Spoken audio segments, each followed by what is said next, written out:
Thanks for joining us at noon. I'm China Green. We start at noon with a quick traffic alert. One lane of I-84 5 miles east of Multnomah Falls is closed after officials tell us a semi-truck caught fire and then started a small grass fire there. Corps fire officials shared these pictures from the scene. The fire broke out around 10 a.m. this morning. Fire crews say that they've contained the flames and are now in the Overhaul Pass. U.S. Forest Service and ODOT are on scene as they work to clear any debris here. No word yet on how exactly the truck caught on fire, but drivers can expect delays. Stay with KGW for any updates we get. And other local headlines for you. Nearly 100 firefighters have contained a massive fire at a recycling center in North Portland. The fire broke out yesterday afternoon in a scrap metal heap at Radius Recycling, formerly known as Schnitzer Steel, in the St. John's neighborhood. That scrap heap contains things like old appliances and cars. Firefighters doused the flames with foam and water, and they pulled from the Willamette River. Crews worked in tandem with workers at the facility to contain the fire by using large cranes to move fuel off the burning scrap heap. This is the second time in just a few months a fire has happened at this same facility. Two brothers from Pendleton have pleaded guilty to charges in connection with the 2021 attack on the U.S. Capitol. According to federal prosecutors, 24-year-old Jonathan Peter Klein and 27-year-old Matthew Klein entered a restricted area at the Capitol during the January 6 riot. Then court documents indicate that Jonathan Peter, a self-identified member of the Proud Boys, threw a piece of audio-video equipment, hitting a police officer in the helmet. The brothers also interfered with officers who were trying to secure a door. They'll be sentenced in November. A federal appeals court has sided with the family of a Clark County man shot and killed in 2020. You may remember the family of Kevin Peterson filed a wrongful death lawsuit against the Clark County Sheriff's Office.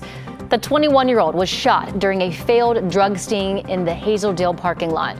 The sheriff at the time originally said Peterson shot at deputies first, but an independent investigation found no evidence to suggest that. Peterson's family says it's pleased with the ruling and now want to see reform in the Clark County Sheriff's Office. They want accountability, they want justice, and they want to make sure this does not happen to any other families. A trial is scheduled in federal court for early next year. Okay, we want to get you up to speed on the largest wildfires burning in central and eastern Oregon. There are a lot of them we will walk you through. So we have a time-lapse view of one of the most dangerous fires right now, the Falls Fire in Harney County, just northwest of Burns.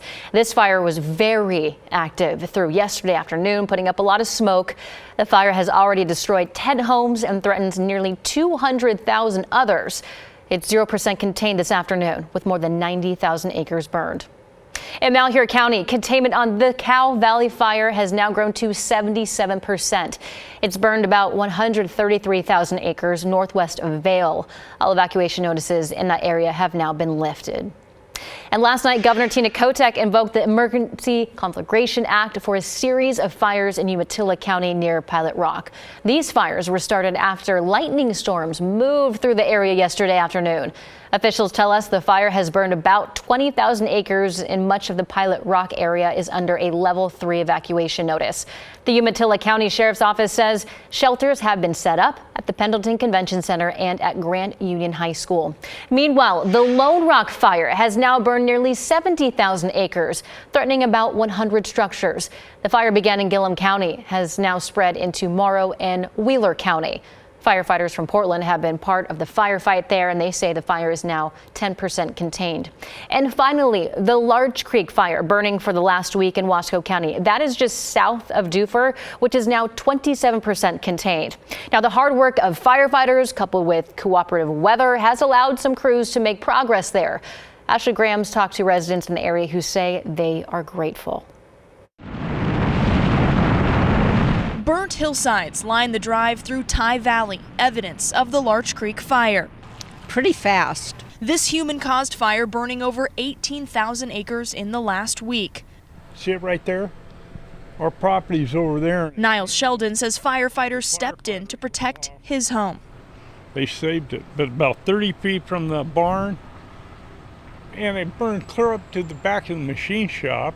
They did a great job. Here's video from a few days ago as crews attacked the Larch Creek Fire from the air over and over again. This water drop appearing to knock back the flames in a matter of seconds. Fire people from everywhere came in. Oh man, you better believe it. I said they're #1 in my book. This small community thankful to the men and women who saved their homes and businesses. And they can just grab a case and take it back and hand them out to everyone else that needs it. Caleb Clark helps manage the Ty Valley General Store and is giving out free water to firefighters. Yeah, it was nice. A lot of people appreciated it. A lot of the fire people appreciated it. They've also stayed open late for anyone that needs to fill up a tank of gas. Although evacuation levels are dropping and more people are able to return home, Clark knows the work isn't done. Yeah, a lot of them will still stay out here, watch the hot spots. Now again, here's a look at where the Larch Creek fire really swept through, charring this hillside, but you can see what's saved there. That home, what a great example of the incredible work that firefighters have been doing. Now, you can always find up-to-date evacuation levels and containment on our website, KGW.com. Reporting from Ty Valley, I'm Ashley Grams, KGW News.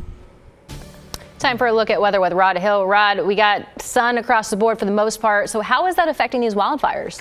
Well, today it's still very warm, very dry, very hot. You get out in the far eastern Oregon and temperatures from Baker City up into Pendleton, Baker County to Umatilla County, and we're still talking about afternoon high projections around 100 degrees. So that news continues to be not good at all. And also, as the growing smoke issue leading to poor air quality across a good chunk of the state. So this is smoke projections through 8 o'clock this evening.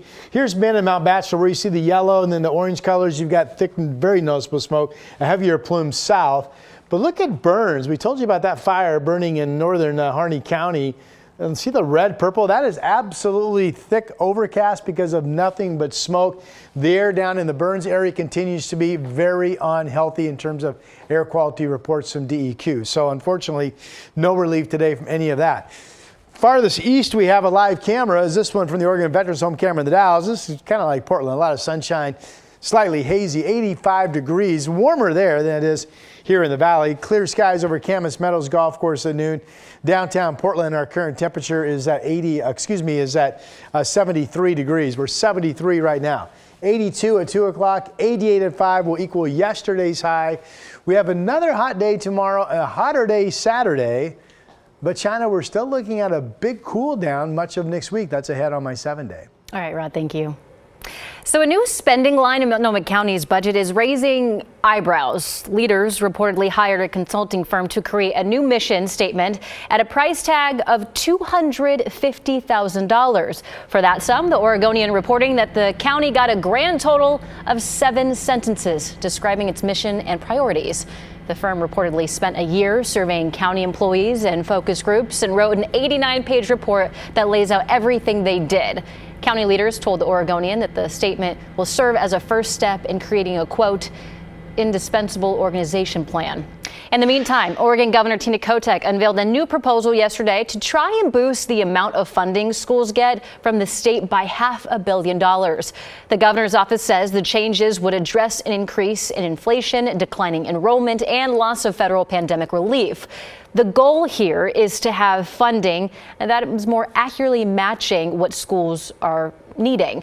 The governor is now directing state agencies to change the way funding is divided up over the 2 years for the budgets, so you can see how this goes. Over the 2 years, the districts are slightly more money in a year or two. She's also asking for compensation costs for teachers and other staff to be calculated based on more recent data. And then the third step would make sure that local property tax fluctuations are taken into account for the full 2-year budget cycle. So yesterday, Habitat for Humanity broke ground on its largest affordable housing community to date in the Portland metro area. The Gooseberry Trails community on southwest Vermont near Capitol Highway is expected to house more than 185 people in over 50 family homes. Owning a home means having the freedom to make a mark on your home. It means having a sense of belonging in your community and the feeling of pride that comes with achieving one of life's milestones. And now all of this goes to show that from financial security in the present to improving the trajectories of our children into the future, homeownership is a catalyst. Applications will open at a later date, with the homes welcoming their first residents by 2027.